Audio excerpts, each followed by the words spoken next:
surda, bem-vinda. Meu nome é Amanda, esse é o meu sinal. Eu sou a consultora de acessibilidade do podcast Pausa de Coxia. E quem vai estar apresentando é o Lucas. O sinal dele é esse. Mas quem vai fazer a tradução no lugar do Lucas é o Wesley Clay. E a voz dos convidados é a Tatiana, que vai interpretar. Espero que vocês estejam ansiosos e gostem. Bem-vindos!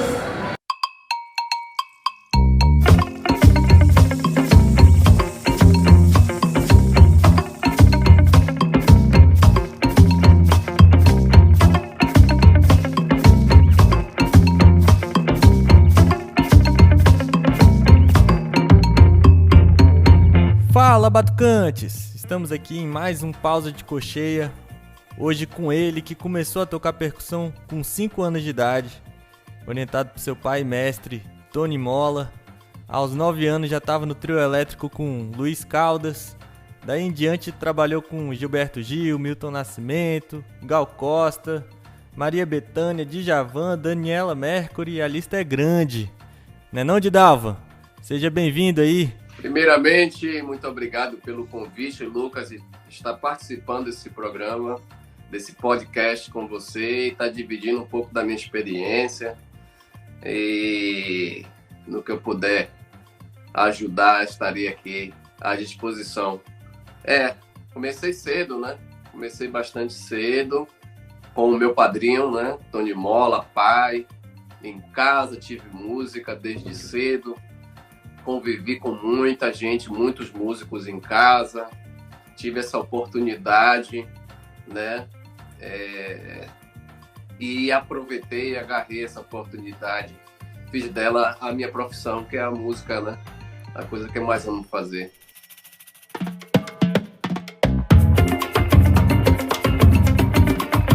Aí eu já queria engatar uma pergunta aí, porque eu acho que esse início seu, ele é muito simbólico, né? Não tem como ignorar ele, né? Eu queria te perguntar como é que era esse contexto. Você não... Eu imagino que não eram momentos reservados para aula, assim, né? Você respirava percussão ali muitas vezes, né? Respirava música, né? Convivendo com vários músicos ali de renome, né? Isso. De fato, não era uma coisa... era totalmente descompromissado. Eu era uma criança, um menino, embora eles estivessem muito focados, né? Eles, eu digo, as minhas grandes referências, né? O meu padrinho, como Carlinhos Brown, Ivon Wall, o vovô Saramanda, o Ramiro Mussoto, o Valtinho Cruz, Bastola, o Bajara, Orlandinho, uma seleção de músicos que frequentava lá em casa, né? Porque o meu padrinho foi um dos primeiros percussionistas a ter o estúdio em casa, assim. Seu padrinho, no caso, o Tony. Tony Mola, meu mestre, pai. E ele foi um dos primeiros a ter esse espaço, né? Um espaço que ele pudesse tocar qualquer percussão. Vizinho, eles adoram dançar, adoram ir pro samba, adoram, mas quando você está estudando, eles se sentem incomodados com o som, enfim. Era sonho dele ter o espaço, enfim, que ele praticasse. E lá no fundinho da casa tinha esse espaço onde ele recebia todos os músicos. E eu tenho isso muito, muito fresco na minha memória, né? De todos irem. Tony, como é isso? Pô, coisas que ele aprendeu. Teve um americano, essa história é interessante, né?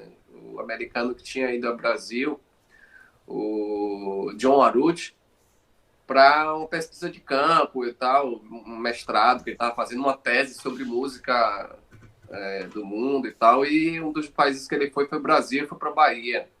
E esse cara já tinha viajado para um monte de lugar, já eles tinham acesso a tudo, né, como aqui, né, como é aqui nos Estados Unidos. E aí esse cara que levou, assim, as coisas cubanas, assim, para a Bahia, né. Ali a galera aprendeu a tocar o guancô, aprendeu a tocar tumbal, e esse cara foi encontro meu padrinho, assim, foi uma das pessoas que ele encontrou, então eles trocaram ideia. Então isso virou também uma coisa, né, a galera, pô, foi que ele passou, pô, também quero aprender. E ele deixou um monte de coisa, assim, deixou fitas, né, na época era fita, cassete, coisas escritas. O cara, ele é professor aqui na Universidade de Música. E então, nessa época, tinha isso, né? Eles estavam no laboratório e todos iam lá para casa fazer esse laboratório, né? Inclusive, ó, até Neguinho do Samba. E aí eu vi um pouco disso e vivi, né? Em casa. Tive essa oportunidade de ver e acompanhar a sessão da música, né, baiana e da percussão, né? E eu acho interessante porque você falou que teve esse contato, né, com a música cubana, né? E são duas músicas, né? É, dois campos da música, dois campos de estudo da música, né? Que conversam muito, né? Porque eles têm uma origem em comum, não é? Acredito que tenha sido até um certo resgate, assim, esse momento que a música cubana tenha encontrado mais, assim, a música baiana ali. Sim, sim. De fato, tá a África presente e em cada lugar ela se espalhou e tem uma coisa de clave, né? De entendimento, de acento que foi mudando em cada lugar, mas se você botar mesmo assim, você vê que tá tudo num lugar só. E essa volta, né? Essa volta da música cubana para a Bahia tinha que acontecer. Eu falo isso porque a gente teve, né? A gente teve Jorubás, né? Do Beni, os batais, e na Bahia teve batá, mas foi embora com os bantos, se eu não me engano. E depois disso voltou através de John Aruji, de Vovô, que é um cara que pesquisa até hoje, deixou os instrumentos lá, tá com o irmão dele, com Moisés. Enfim, aí depois disso, teve um grupo chamado Rumbaiana, que levou assim, a música latina, né, para Bahia, junto com um suíço, e tinha um suíço, um venezuelano, baixista, Queco, todos eles já passaram, né? O guitarrista agora acabou de falecer há pouco tempo, o suíço. Enfim, a Bahia já tem um legado grande, né, que é nosso afro-baiano, e todas essas coisas que vieram depois, elas vieram para somar, né? Vieram para chegar ao que chegou hoje. Essa busca deles, essa mistura e tal, de misturar um pouco de linguagens, né? Isso foi uma das coisas também que eu aprendi, assim, né? Com eles, né? Cresci vendo isso. Mas como você comentou também, era um momento em que a música baiana estava em ascensão, né? No sentido de se popularizar, né? Ela ainda estava nessa...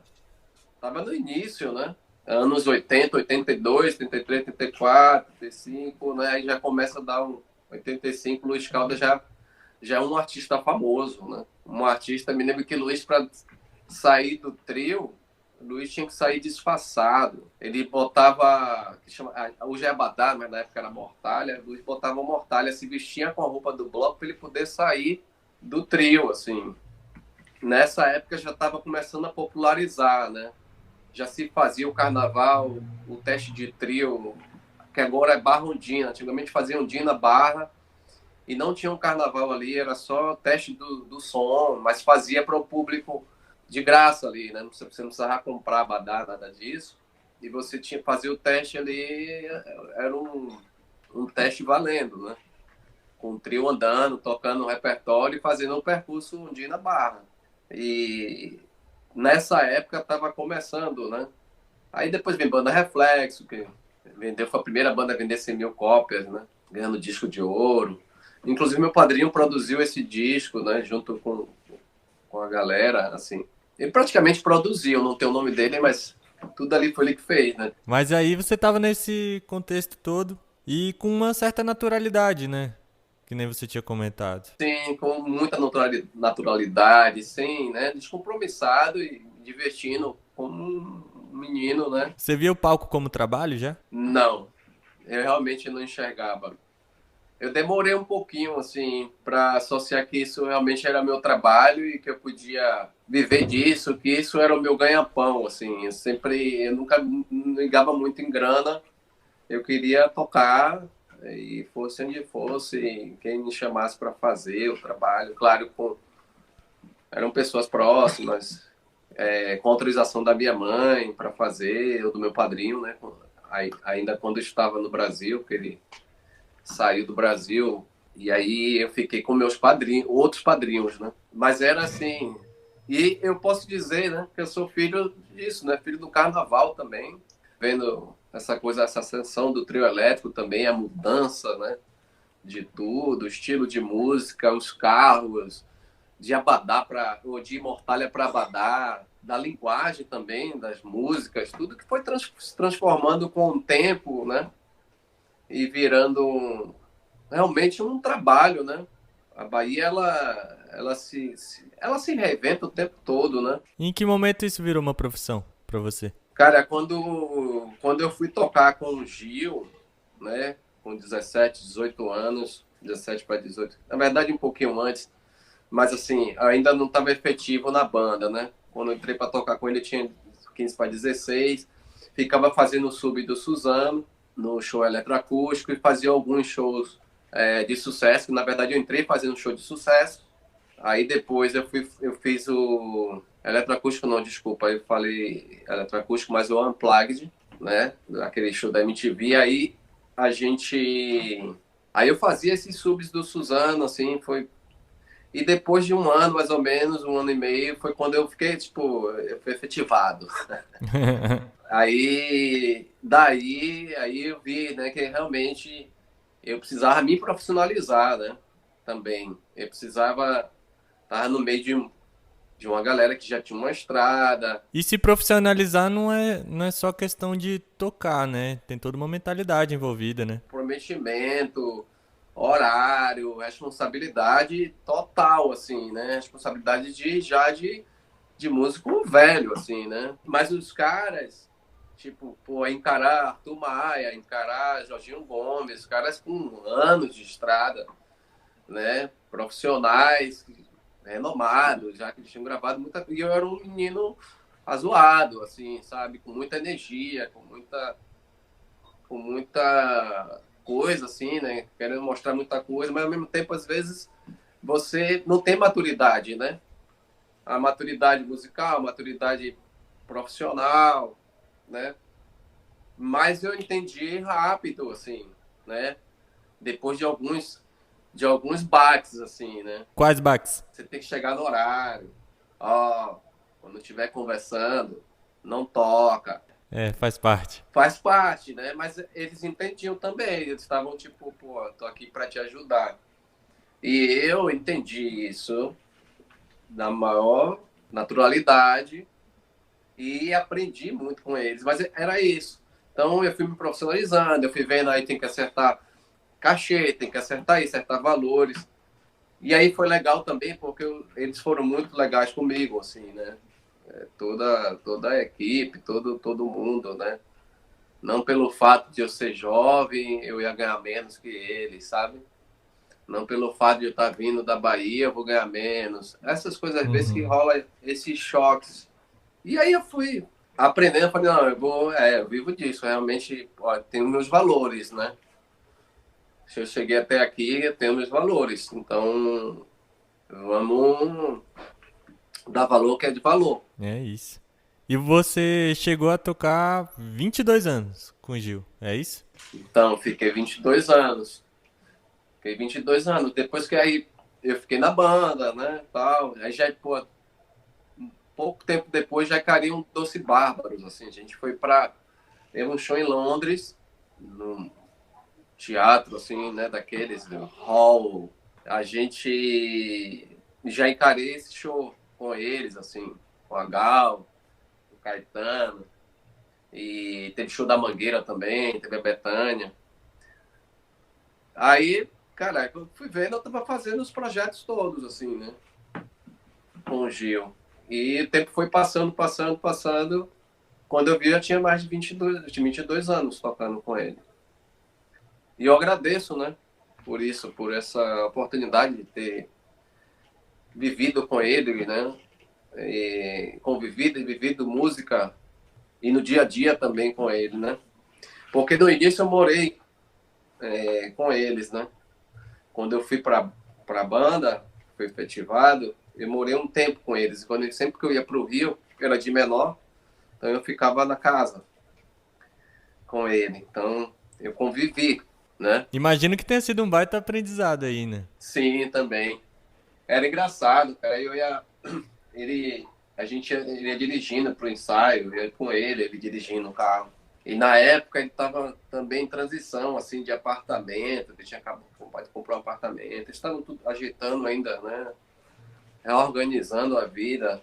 Aí ele tinha uma Belina, e aí ele ia dirigindo esse carro, assim, e a gente ia batendo papo e tal. Então, e eu ali aprendendo, né? E aí eu falei para ele também, eu falei, pô, Gil, eu nem pensava que um dia ia tocar com você, assim, realmente. Está sendo um sonho, né? E eu tive, não imaginava porque, assim, eu fui no seu show e eu vi você tocando com seu filho na Concha Acústica. E eu fui por intermédio de Jorge Brasil, que queria ver o Jorginho Gomes tocando. E eu tava com ele, assim, uma tarde inteira lá, ele estudando bateria e tal, a gente vendo. Ele falou assim, de noite a gente vai num show que você vai ver o melhor baterista do Brasil.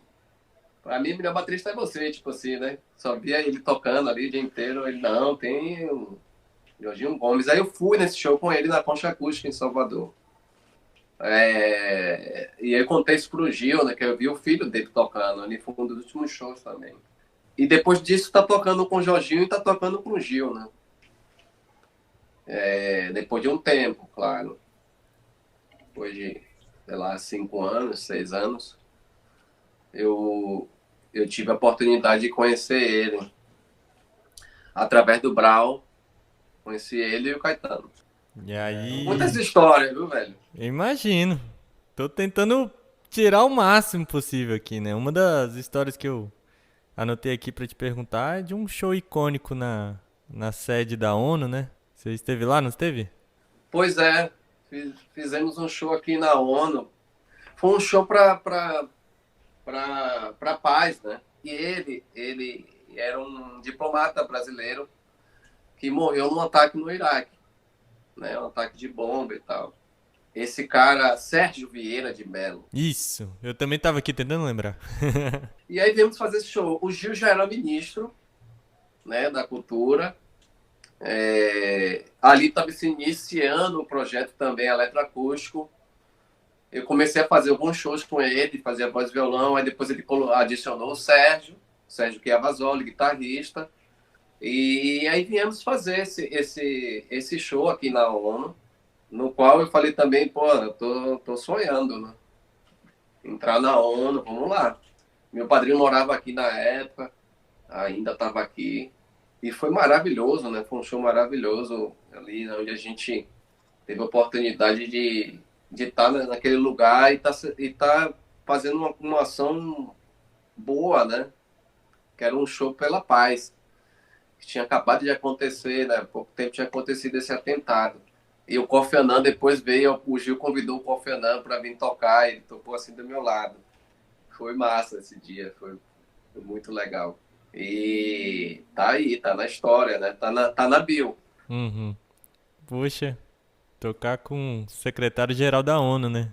Ele na época era o secretário-geral.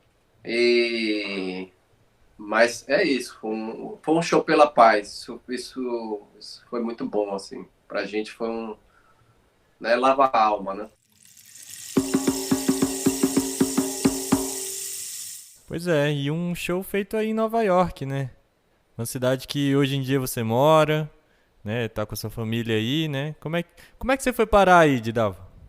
Olha, isso é interessante. Há muito tempo atrás, né? Como eu falei, meu padrinho ele saiu da Bahia, saiu do Brasil e veio para Nova York. Eu, adolescente, menino de 10 anos, 12 anos, fiquei com outros padrinhos, ele veio para cá. Depois ele casou aqui, né? Casou. Depois de casado, ele, junto com a esposa americana, ele na época era cartas, né? gente não tinha WhatsApp e tal. Telefone era para poucos, né, em casa. A gente não tinha telefone. Então ele enviava muitas cartas. Ele falou, ó, tô planejando trazer você para cá. Eu casei, então eu vou começar a dar entrada nos papéis para você vir e tal. A gente começou a pensar nisso, né? Na possibilidade de eu vir e tal, para oportunidades aqui, oportunidade de escola, oportunidade para tudo, né? E aí eu falei, pô, ótimo, porque aonde pudesse me levar, ele me levava para os palcos, para os ensaios, né? Para a praia, para o parque, para tudo. Aí eu falei, ótimo, vamos unir o útil ao agradável, né? Aí passou-se o tempo, foi passando o tempo, eu comecei a trabalhar. Na sequência, depois, né? Já aí, depois com 3, 4 anos, eu comecei a trabalhar com o Gil, eu tinha 15 para 16. Aí quando ele foi ao Brasil, ele falou, não, você agora vai ficar aí. Você está com o maior do Brasil.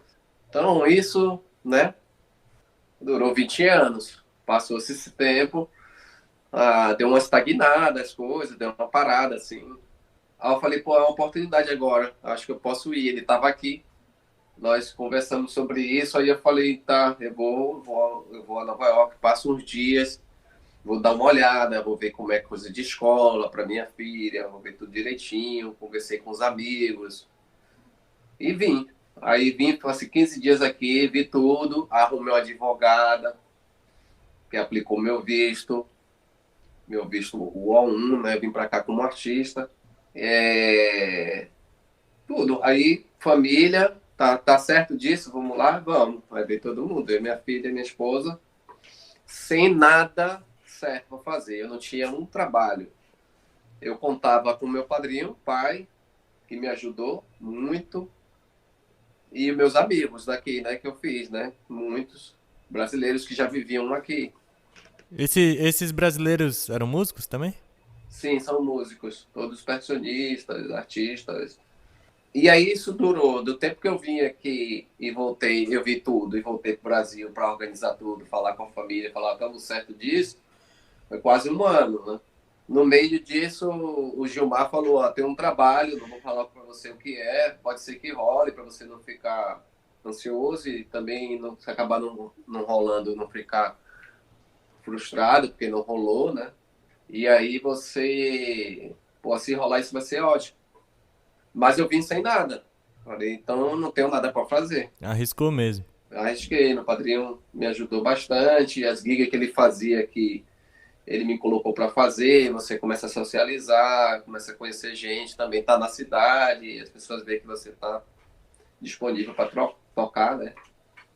Enfim, passou um ano de adaptação também, isso também estava combinado entre a gente. Vamos ver, a gente passa um ano, se a gente se adaptar, se a gente der tudo certo, a gente fica mais um pouco.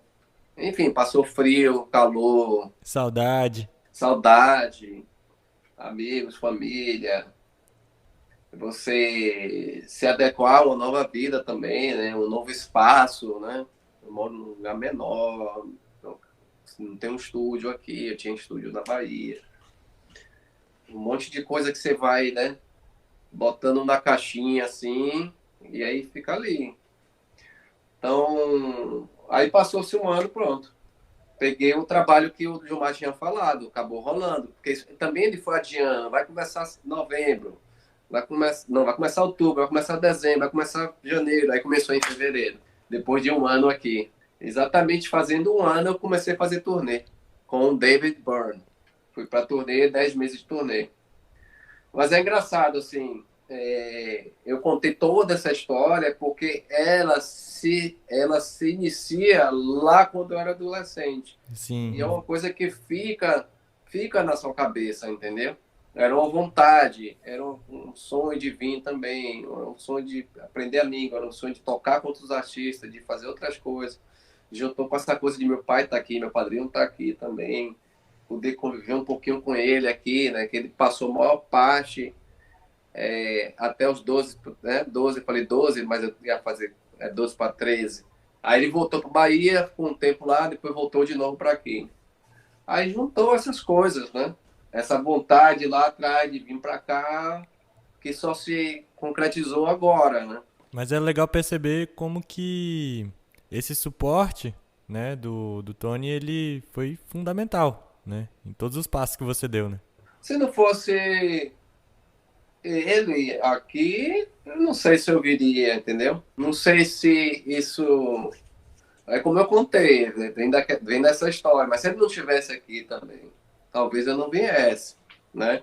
Mesmo com essa coisa na memória ali, que tá ali, desde a minha infância, E mesmo com tudo isso ainda deu um frio na barriga, né? mesmo com tudo isso ainda dá frio na barriga, porque é a incerteza das coisas, né? Nos atinge, assim, você ainda não tem nada certo, tal. Eu vim organizado, né? Eu vim realmente organizado para trabalhar.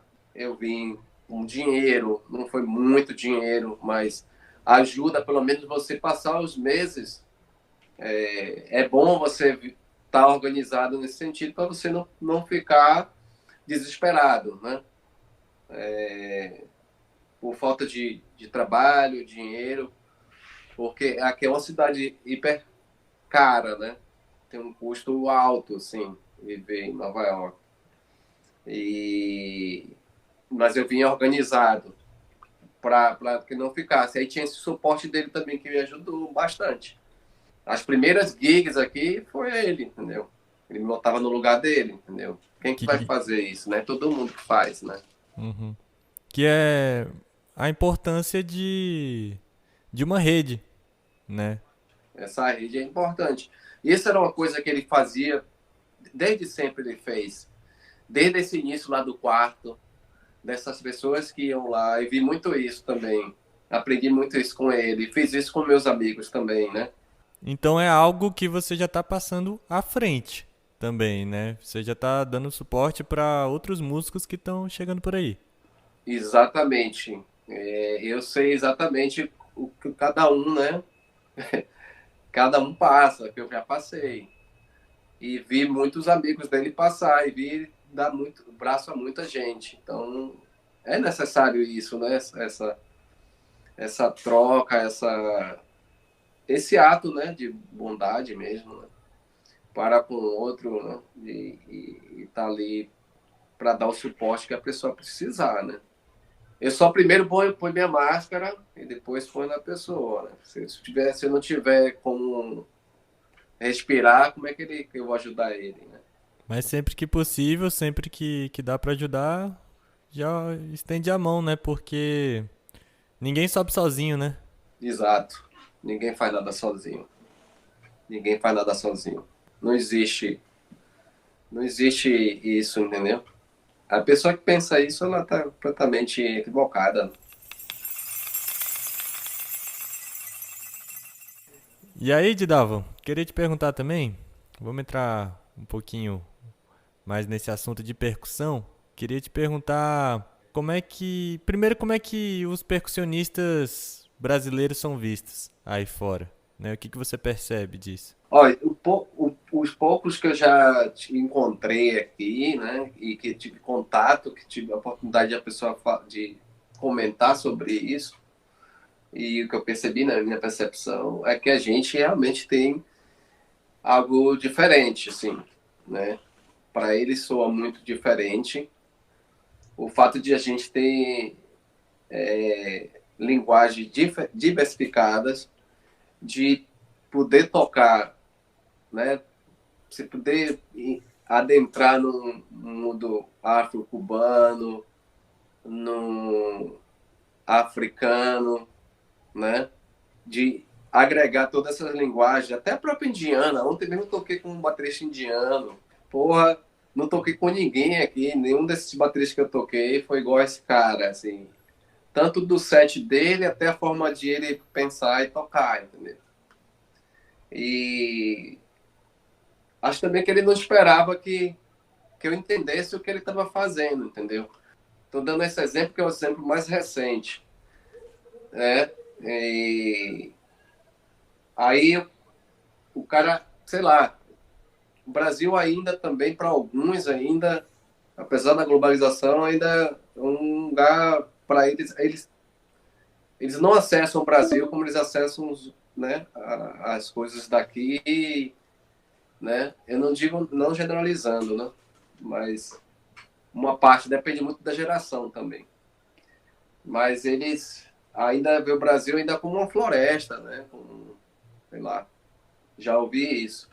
Mas, voltando ao papo de música, aí tive esse encontro com esse cara ontem, aí encontra um cubano, Já troca figurinha, né? aí já toca figurina, aí o cara, pô, mas como é que você sabe isso, né? Assim, com a Uhum. linguagem, com um acento, o músico brasileiro, ele consegue isso, entendeu? Com um acento mesmo dos caras, assim, eles ficam bestas. E essa diversificação de instrumento que a gente toca também, né? De trazer isso, de não ficar. O cara toca só conga, o outro toca só bongô, o outro toca só timbales. Eles têm essa disciplina na música deles. A gente tem, mas a gente quebrou um pouquinho, né? Porque se Uhum. você pegar da nossa música raiz mesmo, que é o samba, ou o afro-baiano, que é a música, né, da religião, dos ogãs que tocam atabaque, né? Que tem aquela função, tem um cara que toca o rum na casa, né? E na escola de samba tem um solista tal, o cara só que toca repique e tal. Mesmo assim, na escola de samba, o cara que toca repique, ele toca o surdo, ele toca reco-reco, ele toca roncar, ele toca, né? A gente tem esse negócio, assim, fortíssimo. Eles também. O cara toca conga, toca timbale, toca bongô, mas ele fica só naquele mundo. Acho que a gente diversificou mais, a gente aprendeu mais coisas. Isso choca um pouquinho eles, assim, que eles ficam, poxa, que coisa diferente. O cara toca surdo, toca pandeiro, toca berimbau, toca, né? Versátil. Versátil, né? Traz queira ou não, dá um toque diferente, né? Dá a timbragem, né? Na música, né? O músico brasileiro tem, o percussionista brasileiro tem isso. Então eles comentam assim, né? Sobre isso, porque aqui eles têm demais. Cubanos, né? Africanos, indianos. Mas o cara vai levar só a tabla dele, o outro vai levar só a conga, entendeu? E o músico brasileiro, ele tem isso diferente. Se você pega desde Ayrton Moreira, né? De Paulinho da Costa, né? Esses caras fizeram um nome aqui, né? Aí, Didava, eu queria te perguntar também, como que esse contato com outros músicos, né, estar em uma cidade tão cosmopolita, assim, né, imagino que com demandas muito variadas também, como que isso afeta a sua rotina de estudo, de preparação também, né, porque imagino que muitas vezes tem que rolar uma adaptação, assim, também, né. Tem que rolar, mas eles esperam que você traga uma sua assinatura, tá? Então, eu toquei com um marroquino aqui, o Sami Lagos. Eles fazem um afro, né? É um afro, assim, a música Guinawa. Eu levei meus elementos brasileiros, né? Misturando com senegalês, coisas que tá ali pertinho dele e tal, mas eles não tocam isso. Mesmo assim, ele absorveu. Ele falou, caralho. E é de uma energia grande tocar com esse cara. É um negócio impressionante fazer música com ele, sabe? Tocar com o Sami. Mas eles querem que a gente traga o da gente. A adaptação é sim importante. Por isso que é importante ouvir bastante música e diferentes músicas, né? Para você entender. Isso eu trouxe para mim meu campo de estudo, assim, né? De música, de ritmo. Escutar essas principais, que é a indiana, a cubana, a africana, nas quatro, né? Brasileira, que a gente é brasileiro. Ouvindo isso, você vai entender ritmo. Didava, deixa eu te falar. A gente tem um grande público em Brasília. O podcast Pausa de Cocheio, logicamente, né? Estão produzindo tudo daqui. Mas aí eu queria te perguntar se você tem alguma relação com a cidade, assim, né? Alguma memória mais bacana, alguma coisa para compartilhar com o pessoal?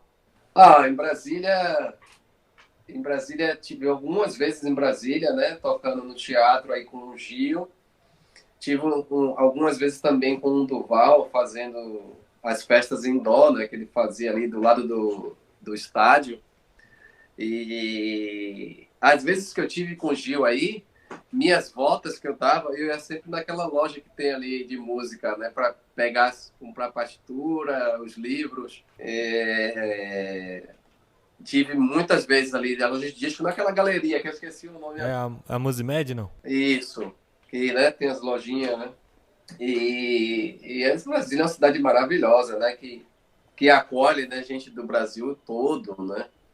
E os laços com Brasília é isso, essa coisa da música que me levou muitas vezes para fazer show aí.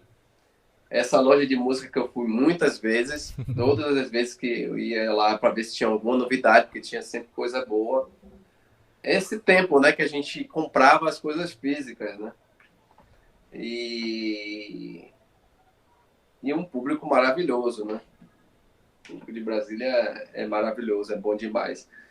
Bom demais tocar em Brasília. Didavo, eu tô chegando nos finalmente aqui, tá? Separei algumas perguntinhas aqui pro final, mas já estamos chegando nos finalmente, beleza? É. Tô falando demais? Não, não. Por mim a gente fica aqui a tarde inteira, mas eu sei que você não pode, tá com o filho pequeno aí e tudo mais, mudança. Mas é isso. É, eu percebo o quanto que é importante, a gente conversou muito sobre isso, essa questão do apadrinhamento, essa questão de passar a música pra frente, não só a musicalidade, mas também toda a questão de apoio, né? Estrutura, né? E, bom, você tá com um filhote pequeno aí agora, né? Queria te perguntar aí se você já tá projetando alguma coisa aí pra ele, ou não, não sei. Ah, eu vou deixar que ele escolha naturalmente, né? Não vou forçar ele a fazer nada, mas ele adora, como toda criança, adora música, adora instrumento, adora, né? Violão, ele fica doido com violão aqui, ele fica maluco com a tabla. Eu boto ali para ele tocar. Eu nunca fiz, nunca mostrei para ele que com as duas mãos eu toco. É muito intuitivo essa coisa, né, da música. E ele com as duas mãos já, assim, tipo, eu nunca fiz isso aqui, né? Como eu falei. Tudo tem som, assim, né? Mas é uma coisa de criança, né? Ele vai ter tudo, assim, né? Em casa ele vai ter acesso a tudo. Agora, ver se ele vai querer, é ele que vai dizer. Eu estou aqui para dar o suporte. É muito bom, né? Você vê a continuidade, né? Eu acho que meu padrinho tinha esse sentimento, né? Quando eu comecei a tocar e depois ele viu me profissionalizar e viver de música e ganhar, né? O mundo fazendo isso. Vai ser demais ver meu filho também, assim, fazendo isso. E, e ainda nessa pegada, eu queria te perguntar, qual conselho você daria pra galera que tá chegando, né? Pra galera que tá conseguindo suas primeiras conquistas aí, que tá conseguindo se desenvolver na percussão mesmo, assim, qual conselho você daria pra essa galera? Primeira coisa, né, amar o que você faz, né? Tem que amar o que você faz. Segunda coisa, disciplina, né? Muita disciplina. Realmente, o mundo não tá para brincadeira, né? Então, se você não tiver disciplina, você não vai se inserir, né? Nesse mercado tão difícil que é a música, né? A disciplina, o foco, primeiramente. Depois, responsabilidade, né? Porque hoje em dia não é só tocar, né?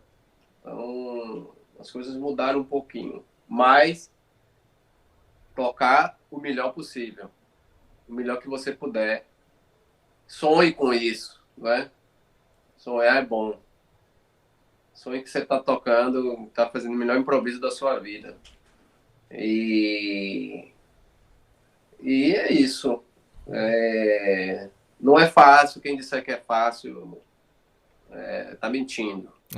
É isso, é chão, né? É muita coisa pra encarar. Você constrói com o tempo, né? A maturidade, ela chega depois de um tempo. Você começa realmente com muita energia, né? Dando todo tudo que você pode e tal. E depois você percebe que isso faz parte e vai chegando a maturidade e a sua música ela vai se transformando. A sua maneira de pensar também, né? Então, e ter calma, né? Ter calma também. Ter calma não quer dizer, não significa que você vai ficar sentado esperando as coisas acontecerem. Você vai atrás dos seus sonhos, ame, né? Como eu falei, ame, tenha disciplina, se dedique. Que aí o sonho é consequência, né? O sonho é consequência, né? Da toda a sua trajetória que você vai construindo, né? Eu diria isso, assim. Eu falei muito, né? A gente conversou sobre isso e o meu início diz muito foi isso, né? Mas eu continuo ainda, né? Ainda tá sonhando? Continuo sonhando. Continuo na busca, continuo, né? Não me acomodo, né? Não se acomode, porque é isso, né? De 10 em 10 anos as coisas elas vão... Parece que é um ciclo mesmo, né? Normal das coisas. Então elas vão se renovando, vai chegando uma nova geração, a música vai mudando, vai chegando uma outra coisa, vai chegando outra, vai chegando outra. Você tem que estar se reciclando, se renovando, buscando. Faz parte. Quem quer muito tem que pensar assim, né? Uma hora, claro, você vai descansar. Mas ainda não é a hora. Didalvo, se você fosse um instrumento, qual seria? Oh, eu acho que eu seria um berimbau. Olha só.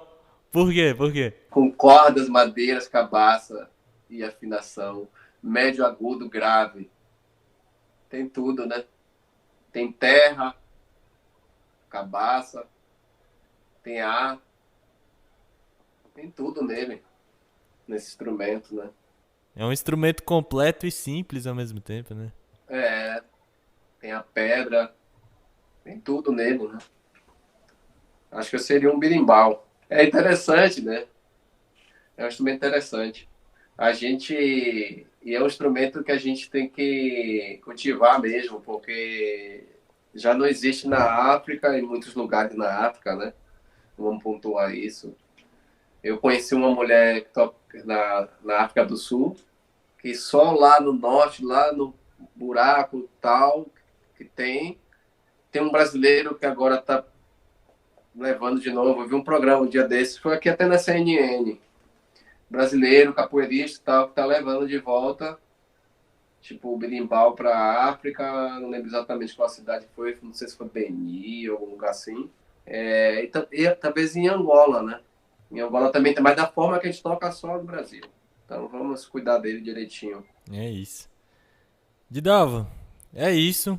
Essa foi a nossa entrevista. Maravilhosa, inclusive, assim. Eu saio dela muito inspirado, de verdade, assim. Te agradeço por isso. Acho que todo contato que eu tenho com você realmente sai com as ideias a mil, assim, porque é muita experiência, é muita história para contar, que nem você mesmo falou. E que bom que você topou participar aí com a gente, que bom que você topou compartilhar um pouco de tudo isso que você enxerga e tudo isso que você vive, já viveu na música. Te agradeço demais. Eu que agradeço. E lógico que eu ia participar. Isso é uma coisa que é para agregar, ajudar, enfim, compartilhar um pouco da minha experiência. Claro que eu topo. E estou aí para quando precisar, só falar. Muito obrigado, Lucas, e vida longa para esse podcast. É isso. Tamo junto demais. Então, brigadão, Didalva. Valeu. Valeu, papá. Deus abençoe nós todos.